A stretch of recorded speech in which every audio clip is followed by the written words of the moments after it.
headline: Opinion. Two things Igbo people should avoid as Ñnamdi Kanu is set to appear in court on 21st October 2021. The news details. Ñnamdi Kanu is currently in DSS custody and he is set to appear in court on 21st October for his trial. Kanu is the leader of the indigenous people of Biafra, IPOB. Those in this group have been causing tension in the southeast since the arrest of their leader, Ñnamdi Kanu. They have been engaging in unlawful activities, which include the enforcement of sit-at-home and southeast residents. However, here are two things I think Igbos should avoid as Ñnamdi Kanu is set to appear in court on 21st of October 2021. Number 1, protests. Protest is one thing all Igbos should avoid as Ñnamdi Kanu is set to appear in court on 21st October. All Igbos should avoid protesting at the court venue on the day of Kanu's trial because their protests won't change the verdict of the court on Ñnamdi Kanu. 2. Sit at home. Igbos should go about their normal activities on 21st October instead of planning to sit at home in solidarity with Ñnamdi Kanu.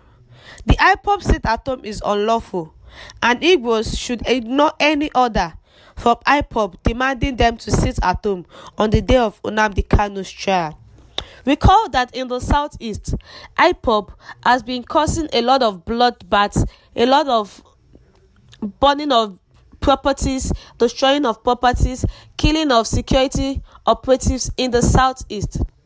And we are giving an opinion that the Igbos should go around their daily activities on the day Ñnamdi Kanu will be appearing in court.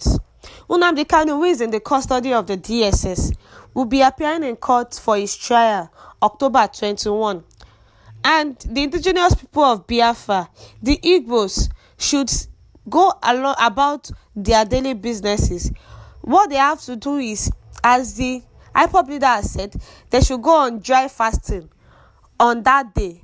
And there are two things the Igbos should avoid doing as Ñnamdi Kanu will be appearing in court. 1, protest. The Igbos should not try to protest around the court on that day because that will not change whatsoever the court have to say. That will not hinder the lawyer or the chief judge not to say what he's supposed to say. What they are going to do is they will cause more harm to Ñnamdi Kanu because if they protest on that day near the court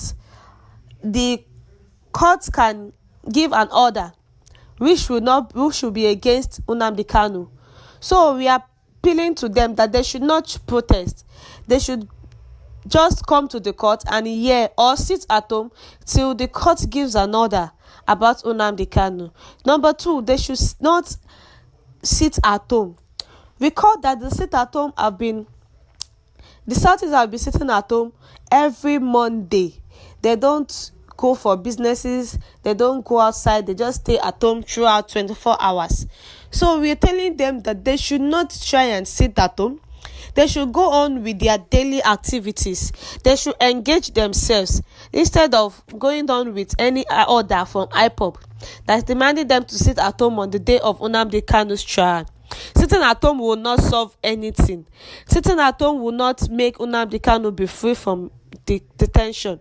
Sitting at home will not bring food on their table. They should go ahead with their normal activities on the 21st of October instead of planning to sit at home in solidarity with Ñnamdi Kanu. Recall that Ñnamdi Kanu asked his supporters and the IPOB members to go on dry fasting. They can go on dry fasting for him, but that does not hinder them from going on with their normal activities. And they should not try and protest on that day because that day alone will be a risky day. Anything can happen in the country on that day. This is coming when Father Mbaka attacks Igbo leaders for shying away from talking about Ñnamdi Kanu. Father Mbaka urged Igbo leaders not to abandon Ñnamdi Kanu. The spiritual director of Adoration Ministry, Enugu, Reverend Father Ejike Mbaka, has attacked Igbo leaders over the detained leader of the indigenous people of Biafra, IPOB, Ñnamdi Kanu. In a video shared on Adoration Ministries' Facebook page on Friday, Father Ejike Mbaka criticized Igbo leaders who are shying away from talking about Ñnamdi Kanu. The clergy urged the leaders not to abandon the IPOB leader, who is currently detained at the custody of the Department of State Services (DSS), ahead of his trial on treason charges. Father Mbaka said, "I don't know why our leaders, who should be talking about their son, are shying away from that. Somebody said your son is an evil man and should be killed. Will you sign that paper to kill your son? I don't know how they understand my own stand, but I know God understands my position. I am soul saver. I am a soul winner. The Bible says, a good shepherd will leave 99 and begin to look for one that is lost. One of us is missing. This is a culture of unity. Igbo people are bounded. Forget about what money is trying to do. We shall divide money. Money shall not divide us. Political position shall not make us to merchandise our children. Because some people want to go to Abuja, they are ready to disown the youths.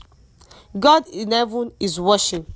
Meanwhile, Ñnamdi Kanu has ordered IPOB members to embark on dry fasting ahead of his trial on October 21, which he expressed confidence to win. Ñnamdi Kanu orders IPOB members to embark on dry fasting ahead of his trial. Ifeanyi Ejiako, the lead counsel of Ñnamdi Kanu, disclosed this in a statement after his visit to the IPOB leader in the detention of the Department of State Services (DSS) on Thursday. According to him, Ñnamdi Kanu enjoined IPOB members to proceed on dry fasting ahead of his trial on October 21, which he expressed confidence to win. Ejiako also debunked different rumors, including that Kanu had been flown out of the country by the Nigerian government and that he was given a document to sign as a condition of his freedom. The lawyer said the IPOB leader found the rumors laughable when he was told, noting that the Nigerian government has no plausible excuse not to produce him in court come Thursday, the 21st day of October 2021. He said, as the day approaches, the legal team is not leaving any stone unturned towards ensuring that all the T's are crossed and I's dotted. Prominent among the forces desperately championed by mischief makers is the trending subject that our dear client, Mazi Ñnamdi Kanu, has been flown to China and from China to Israel and from Israel to Qatar. We know the purveyors of those fake news and they are aware that their evil conspiracies are dead on arrival. Thank you, listeners, for listening. Do have a good day and God bless you all.